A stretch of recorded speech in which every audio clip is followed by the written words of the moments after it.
माँ जा बाबूजी से कह दे पूरे मोहल्ले में मिठाई बांटने की तैयारी कर ले। माँ जा बाबूजी से कह दे पूरे मोहल्ले में मिठाई बांटने की तैयारी कर ले, क्योंकि इस बार का टॉपर तेरा ही बेटा बनने वाला है। दोस्तों, आज की वीडियो में हम हिंदी ग्रामर का संपूर्ण निचोड़ करने वाले हैं। यदि आप मैट्रिक में हैं, इंटर में हैं या कॉम्पिटिटिव एग्जाम की तैयारी कर रहे हैं तो इस वीडियो को आप देखिएगा लास्ट तक। इस वीडियो में हम हिंदी ग्रामर का सुफरा साफ करने वाले हैं। Chapter wise most important point को देखेंगे जो आपके एग्जाम में बार बार पूछे जाते हैं। पहला चैप्टर है आपका वर्ण विचार। वर्ण विचार से कौन कौन से ऑब्जेक्टिव आपके एग्जाम में बार बार पूछे जाते हैं उन सभी को देखेंगे। तो दोस्तों, पहला पॉइंट यहाँ से पूछा जाता है कि व्यंजन वर्ण कितने प्रकार के होते हैं। दोस्तों, आपको याद रखना है व्यंजन वर्ण 3 प्रकार के होते हैं। नेक्स्ट पॉइंट यहाँ से याद रखना है स्वर वर्णों की संख्या कितनी है। बहुत बार पूछा गया है, स्वर वर्णों की संख्या 11 होती है। नेक्स्ट पॉइंट को देखिए, अंतस्थ वर्ण कौन कौन से होते हैं। ठीक है, अंतस्थ वर्ण। तो दोस्तों याद रखिएगा यो, रो, लो, वो, ये 4 ऐसे वर्ण हैं जो अंतस्थ वर्ण कहलाते हैं। तो आपको एग्जाम में पूछा जाएगा कि निम्न में कौन अंतस्थ वर्ण है, तो इन चारों में से कोई एक ऑप्शन में रहेगा या इनमें से कोई 3 ऑप्शन में रहेगा और डी में सभी लिखा रहेगा। तो आप समझ चुके होंगे। नेक्स्ट पॉइंट यहाँ से पूछता है ऊष्म व्यंजन वर्ण क्या है।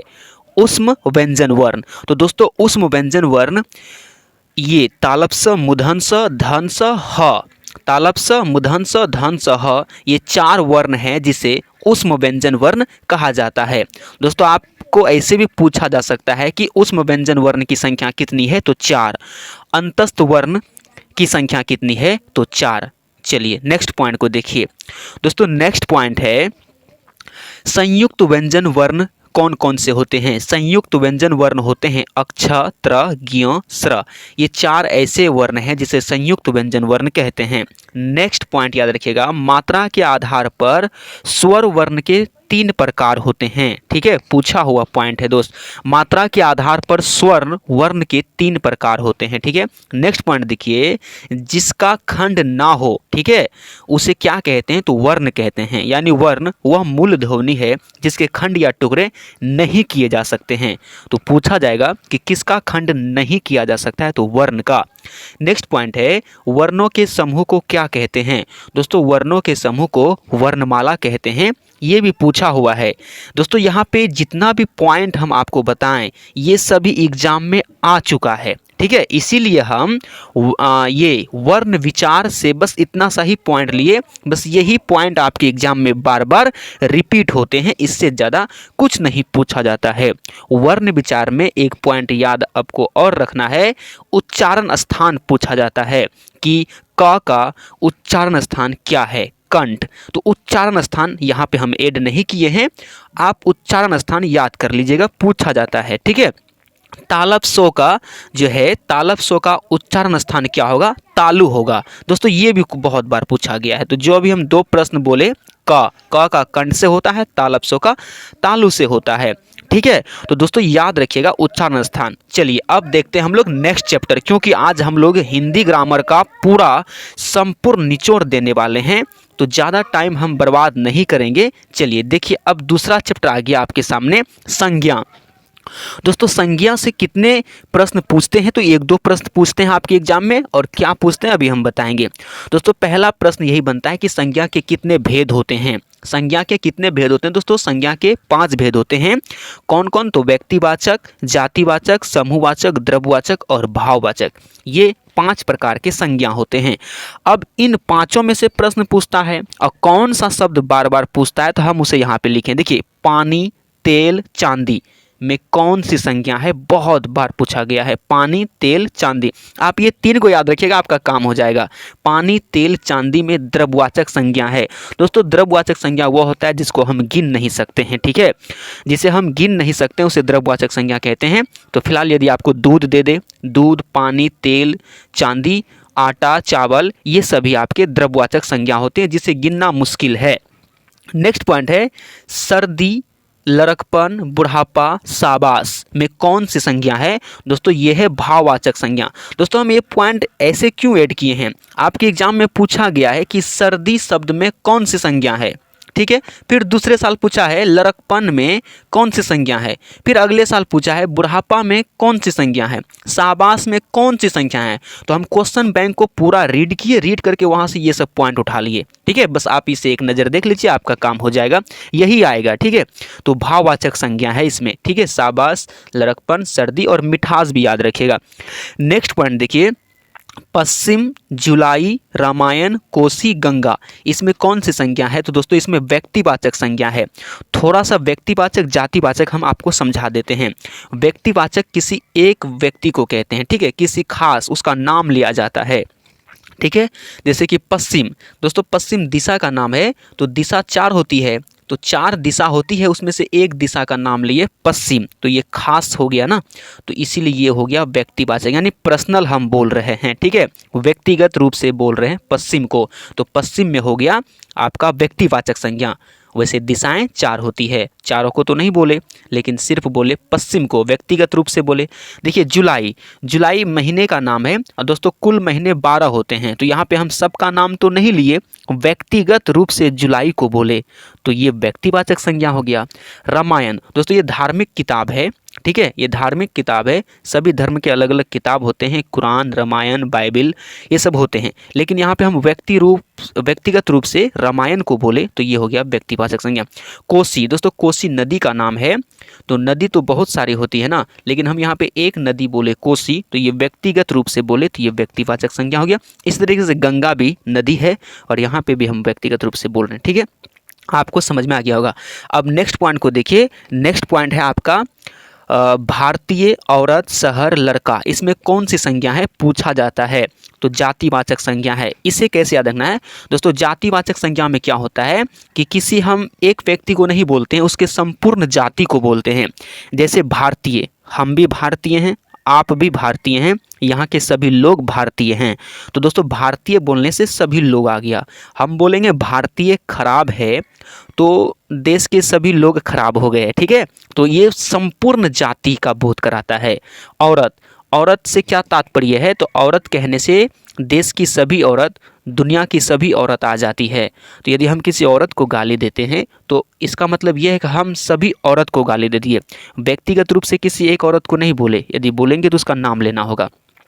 शहर, शहर दुनिया के सभी शहर हो सकते हैं, यहाँ पे किसी खास शहर का नाम नहीं लिया गया। दोस्तों यहाँ पे पटना, ठीक है, आपका ये व्यक्तिवाचक संज्ञा में पटना, दिल्ली, ये सब भी आएगा, ठीक है, क्योंकि वो व्यक्तिवाचक व्यक्तिगत रूप से हो जाएगा। लेकिन यहाँ पे शहर जो है ये जातिवाचक संज्ञा होगा। लड़का, लड़का हम किसी एक लड़का को नहीं बोल रहे हैं, जैसे राजू, ठीक है, श्याम, राम, तो वो व्यक्तिवाचक हो जाएगा। लेकिन यहाँ पे सिर्फ हम लड़का बोले, तो ये पूरे लड़का आ गया इसमें, तो ये जातिवाचक संज्ञा होगा। दोस्तों ज़्यादा हम डिटेल में नहीं समझा सकते हैं, हम अब तेजी में निकलेंगे। देखिए अंगूर, मेला, वर्ग, सेना में समूहवाचक संज्ञा है, बस आप एक नज़र इसको देख लीजिए, वीडियो इतना लंबा हो जाएगा, कहने का कोई बात नहीं। देखिए सर्वनाम, दोस्तों सर्वनाम से कौन कौन से पॉइंट पूछते हैं आप इसे याद कर लीजिए, अपने कॉपी में नोट कर लीजिए। देखिए सर्वनाम, सर्वनाम क्या होता है? तो संज्ञा के बदले आता है, सर्वनाम संज्ञा के बदले आता है। सर्वनाम का 6 भेद होता है। जो कोई, ठीक है, जो कोई में कौन सा सर्वनाम है? जो कोई में संयुक्त सर्वनाम है। कौन क्या में कौन सा सर्वनाम है? दोस्तों कौन क्या में ये प्रश्न पूछने का लायक है, तो ये हो जाएगा प्रश्नवाचक सर्वनाम। पुरुषवाचक सर्वनाम कितने प्रकार के होते हैं? दोस्तों पुरुषवाचक सर्वनाम 3 प्रकार के होते हैं, उत्तम पुरुष, मध्यम पुरुष और अन्य पुरुष। चलिए नेक्स्ट चैप्टर देखिए, आपका है विशेषण। अब विशेषण से कौन कौन से ऑब्जेक्टिव पूछते हैं, ध्यान से देखिए। विशेषण के प्रकार, दोस्तों विशेषण कितने प्रकार के होते हैं? 4 प्रकार के होते हैं। नेक्स्ट प्रश्न पूछता है खानदान का विशेषण क्या होगा? दोस्तों खानदानी होगा, खानदान का विशेषण। नेक्स्ट है शिव, शिव का विशेषण क्या होगा? सैब, बहुत बार पूछा गया है, शिव का विशेषण सैब। आगे है दया, दया का विशेषण होगा दयालु। नेक्स्ट पॉइंट है भूख का विशेषण होगा भूखा, भूख का विशेषण होगा भूखा।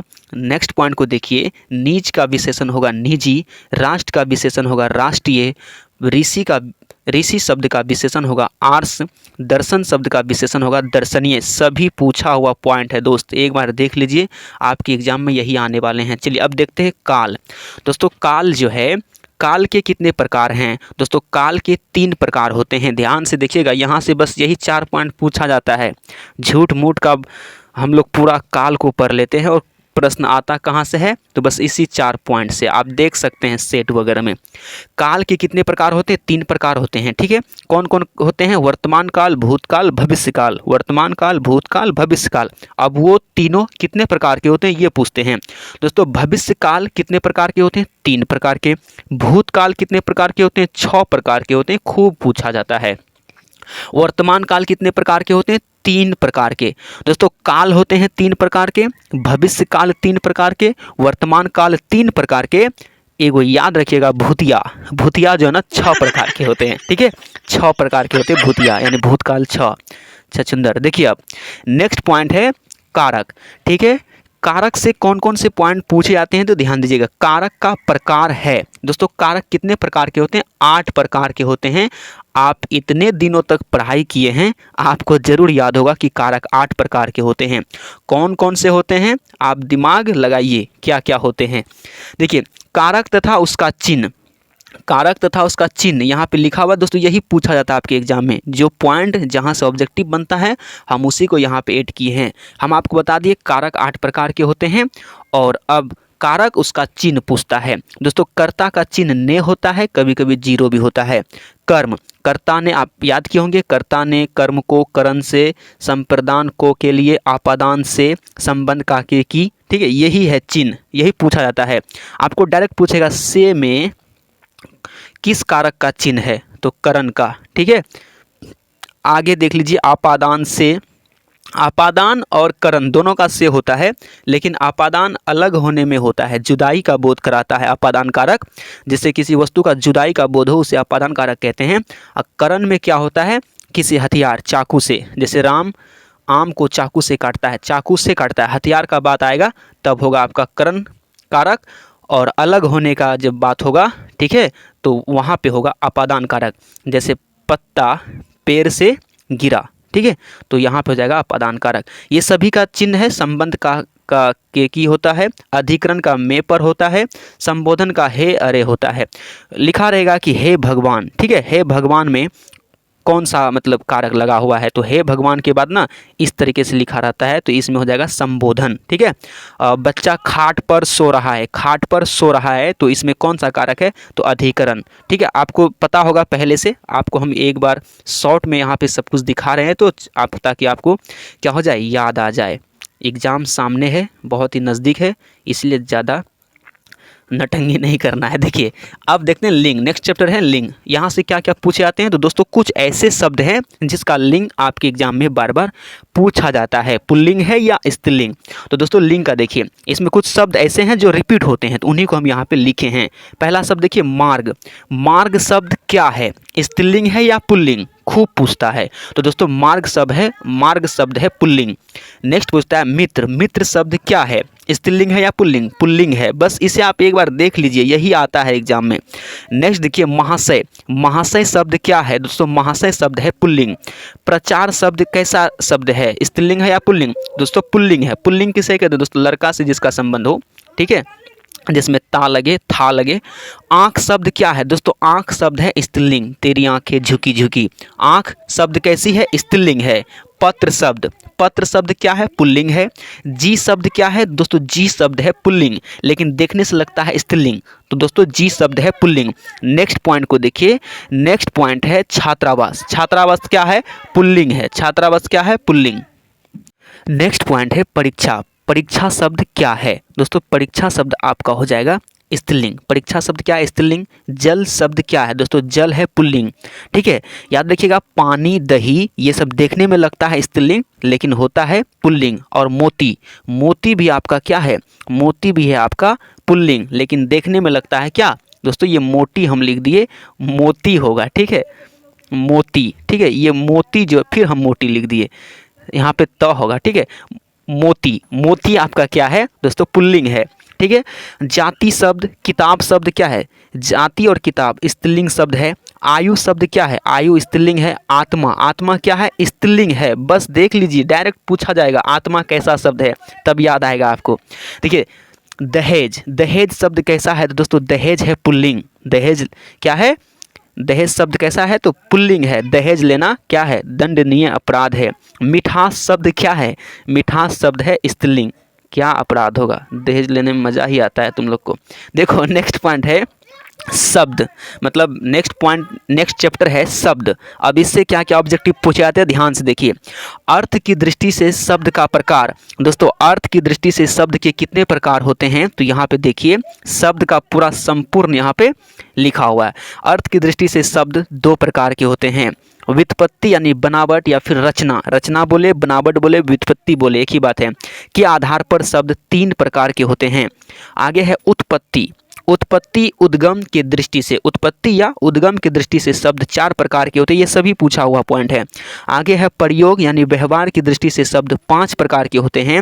आगे है औष्ट, औष्ट शब्द है यानी औष्ट कैसा शब्द है पूछा गया है, तत्सम शब्द है औष्ट।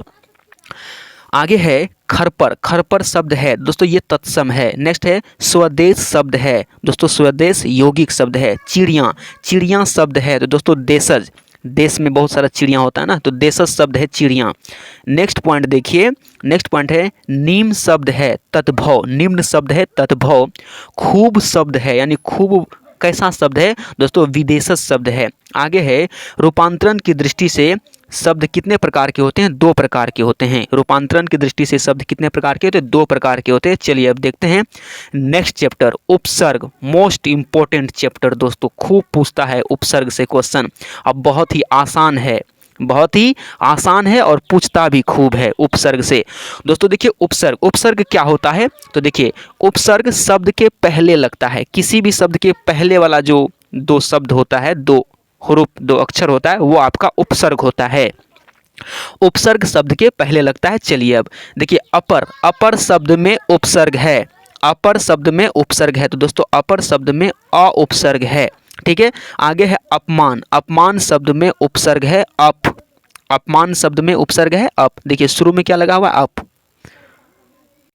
नेक्स्ट पॉइंट है अपवाद, अपवाद शब्द में उपसर्ग है, तो दोस्तों शुरू में अप लगा हुआ है तो अप हो जाएगा। चलिए नेक्स्ट पॉइंट को देखिए। नेक्स्ट है उपवन, उपवन शब्द में उपसर्ग है उप। आगे है प्रकाश शब्द में उपसर्ग है प्र, प्र हो जाएगा, ठीक है। अनुरूप, अनुरूप शब्द में उपसर्ग है अनु, शुरू वाला, ठीक है। आगे है अधखिला, अधखिला शब्द में उपसर्ग है अध, अधखिला में क्या हो जाएगा उपसर्ग, अध हो जाएगा। नेक्स्ट पॉइंट को देखिए सपूत शब्द में उपसर्ग है, सपूत में है आपका स।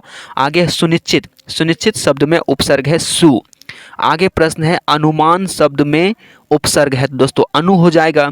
आगे है विनाश, विनाश शब्द में उपसर्ग है वी हो जाएगा वी। आगे प्रश्न है प्रतिकूल प्रतिदिन, प्रतिकूल प्रतिदिन में उपसर्ग है आपका प्रति, क्या हो जाएगा प्रति। तो दोस्तों ये हो गया आपका समाप्त। अब देखते हैं प्रत्यय, दोस्तों प्रत्यय भी मोस्ट इंपॉर्टेंट है। प्रत्यय और उपसर्ग दोनों एक दूसरे का उल्टा होता है।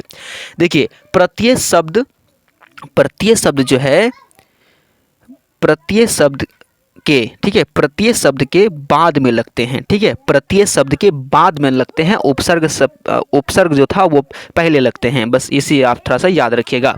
अब देखिए तनु शब्द में प्रत्यय है, यानी लास्ट में देखना तनु, लास्ट में क्या है आपका ये वाला लगा हुआ है, इसको क्या बोलते हैं हर्षऊ, हर्षऊ यहाँ पे है ना। अगर इधर से घुमा हो तो दुर्गऊ, और इधर से घुमा हो इस तरफ बाएं तरफ घुमा हो तो हर्षऊ, और दाएं तरफ घुमा हो तो दुर्गऊ।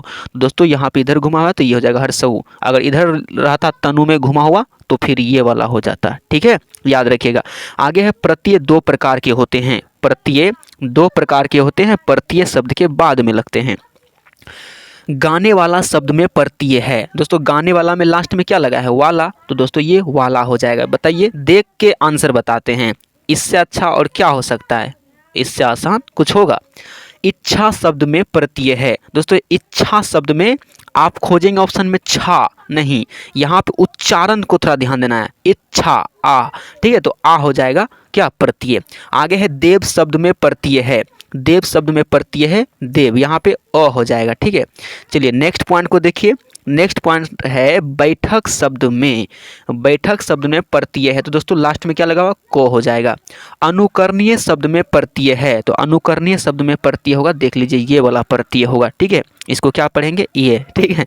ममेरा शब्द में प्रत्यय है दोस्तों, ममेरा बहुत बार पूछा गया, ममेरा। लास्ट में देखिए एरा का उच्चारण आ रहा है, ठीक है, एरा। याद रहे आपको ये वाला एरा याद रखना है। एक होता है ये वाला एरा, ये भी ऑप्शन में दिया रहेगा तो इस पे टिक नहीं मारना है, ये वाला मारना छोटा वाला पे। ममेरा शब्द में प्रत्यय है एरा।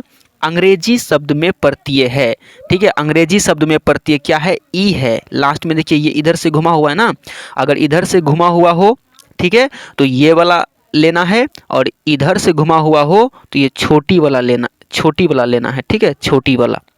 चलिए आगे देखिए, प्रश्न आगे है, लुटेरा चचेरा में प्रत्यय है। लुटेरा चचेरा में प्रत्यय एरा। दोस्तों ममेरा, लुटेरा, चचेरा तीनों सेम शब्द है, तीनों में एरा है। आगे है गरीबी शब्द में प्रत्यय है। दोस्तों गरीबी शब्द में देखिए इधर से घुमा हुआ है ना, देखिए अगर इधर से लगा हो किसी भी शब्द में ये वाला चिन्ह तो हम लोग लेते हैं ये वाला, हर सही के बाद जो आता है ये दीर्घई लेते हैं। और इधर से घुमा हुआ रहेगा, सॉरी इधर से रहेगा तो उसके लेते हैं छोटी वाला ई, ठीक है, ये वाला लेते हैं ई इसके लिए, ठीक है। आपको समझ में आ गया होगा। तो यहाँ पे देखिए लिखा हुआ गरीबी, और अंग्रेजी को देखिए, अंग्रेजी में लास्ट में देखिए इधर से घुमा हुआ है, गरीबी में भी, तो दोनों में देखिए एक ही बात है, ठीक है, दीर्घई लिया गया है। नेक्स्ट पॉइंट को देखिए, नेक्स्ट पॉइंट है धार्मिक शब्द में प्रत्यय है। धार्मिक शब्द में देखिए यहाँ पे इधर से घुमा हुआ है ना, तो ई लिया गया है और लास्ट में को, धार्मिक में इक है प्रत्यय। आगे है मासिक शब्द में प्रत्यय है। मासिक शब्द में प्रत्यय तो दोस्तों ये वाला इक हो जाएगा। नेक्स्ट प्रश्न है पूजनीय शब्द में प्रत्यय है। दोस्तों पूजनीय शब्द में प्रत्यय है आपका ये वाला हो जाएगा ये। उम्मीद करते हैं आपको ये उपसर्ग समझ में आ गया होगा। अब देखिए समास। दोस्तों अब आ गया आपके सामने समास। यहाँ से भी बहुत सारे ऑब्जेक्टिव पूछे जाते हैं। चलिए अब देखते हैं समास के सभी प्रश्न को। देखिए समास से कौन कौन से प्रश्न पूछे जाते हैं, ध्यान दीजिएगा। समास का अर्थ है संक्षेप होता है, ठीक है, समास का अर्थ होता है संक्षेप। आगे है समास। समास 6 प्रकार का होता है। समास 6 प्रकार का होता है। अब 6 प्रकार का जो समास होता है सभी का प्रमुख उदाहरण देखेंगे। तत्पुरुष समास का उदाहरण, तत्पुरुष समास का उदाहरण है गंगाजल, चिड़ीमार, धर्मशाला, पाठशाला, राजपुत्र, पॉकेटमार, मुंह तोड़, देशरत्न, दानवीर, शरणागत, राजनाथ, राजगिरी, ये सभी है तत्पुरुष के उदाहरण। इसी में से कोई एक आपके एग्जाम में देखने मिलेगा बॉस। कौन सा रहेगा ज़्यादातर, तो आपका ज़्यादातर रहता है कौन सा, तो आपका रहता है ये चिड़ीमार, ठीक है। चिड़ीमार में कौन सा समास है, तत्पुरुष समास, ठीक है। ये शरणागत में कौन सा समास है, तत्पुरुष समास। आपको इस सभी को ध्यान में रखिए, इसमें से कोई एक रहेगा। ये सभी क्वेश्चन बैंक से निकाला गया है। देखिए अब नेक्स्ट प्रश्न देखिए, नेक्स्ट पॉइंट, यानी समास 6 प्रकार के होते हैं, पहला हम लोग पढ़ लिए। दूसरा कर्मधारय समास का उदाहरण।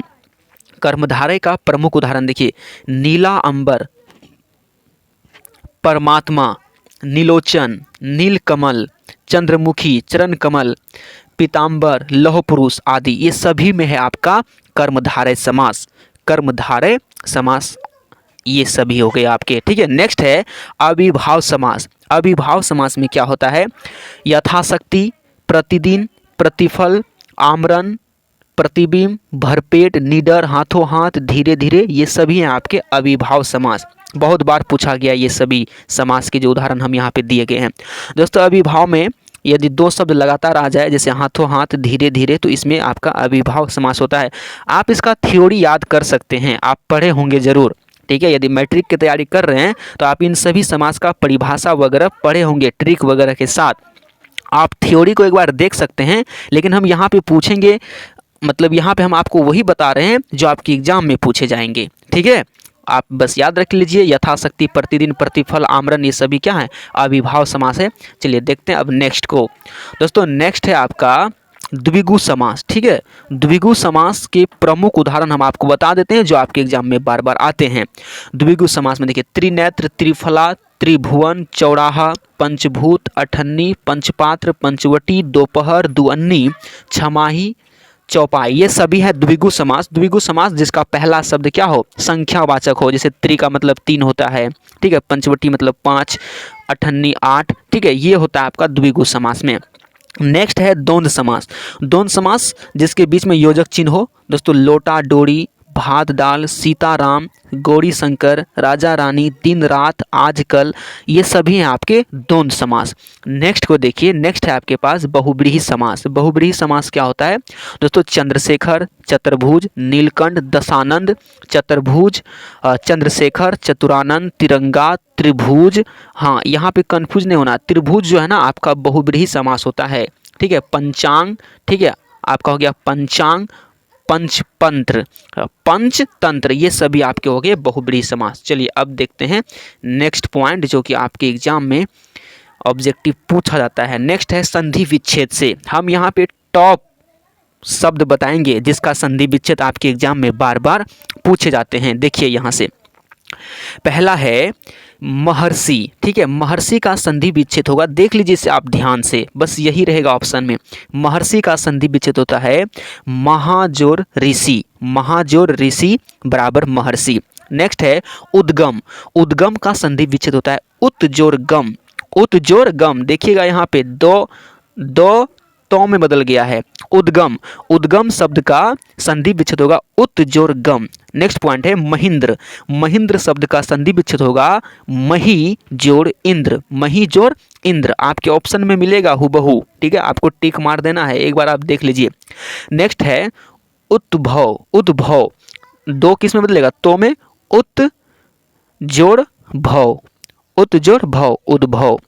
नेक्स्ट है सट दर्शन, सट दर्शन, ये टो में बदल जाएगा, सट प्लस दर्शन, ठीक है। नेक्स्ट है नारायण, नारायण का हो जाएगा नार जोर अयन, नार जोर अयन हो जाएगा। नेक्स्ट पॉइंट को देखिए, नेक्स्ट पॉइंट है यशोधरा, यशोधरा में देखिए ये यशा उसका विसर्ग आ जाएगा, यशा विसर्ग प्लस धरा, यशोधरा, ध्यान दीजिएगा। उसका देखिए तपोवन, इस तरीके का शब्द जो इसका औ लगा रहता है सब में देखिए विसर्ग आ जाता है, तपोवन, तपोवन का हो जाएगा तपह जोर वन, तपोवन और यशोधरा, इन दोनों को ध्यान से देख लीजिए कैसे है और कैसे हुआ। आगे है अन्वेषण, अन्वेषण का हो जाएगा अनुजोर ऐसन, अन्वेषण का हो जाएगा अनुजोर ऐसन, ये भी बहुत बार पूछा गया है, सभी पूछा हुआ ही है, कितना बोले हम। देखिए वातावरण, वातावरण शब्द का हो जाएगा वात जोड़ आवरण, वात जोड़ आवरण, बस देख लीजिए एक बार ध्यान से, आपके एग्जाम में रहेगा वातावरण का संधि विच्छेद क्या होगा, तो दोस्तों वात जोड़ आवरण। नेक्स्ट है विद्यार्थी, विद्यार्थी का होता है विद्या जोड़ अर्थी, विद्या जोड़ अर्थी विद्यार्थी। आगे है विद्यालय, विद्यालय का होता है विद्या जोड़ आलय, विद्या जोड़ आलय बराबर विद्यालय। नेक्स्ट है नाविक, नाविक का होता है, देख लीजिए यहाँ पे कंफ्यूजन वाला, ठीक है, संधि विच्छेद है, नाविक का होता है 9 प्लस इक, नाविक, 9 प्लस इक नाविक। आगे है यशोदा, यशोदा का होता है यशो प्लस दा, याद रखिएगा, अभी यशोधरा का बताए थे ना, सेम वही से विसर्ग यहाँ पे बन गया, ठीक है। आगे देखिए दो वर्णों के मेल से संधि बनता है, दो वर्णों के मेल से संधि बनता है।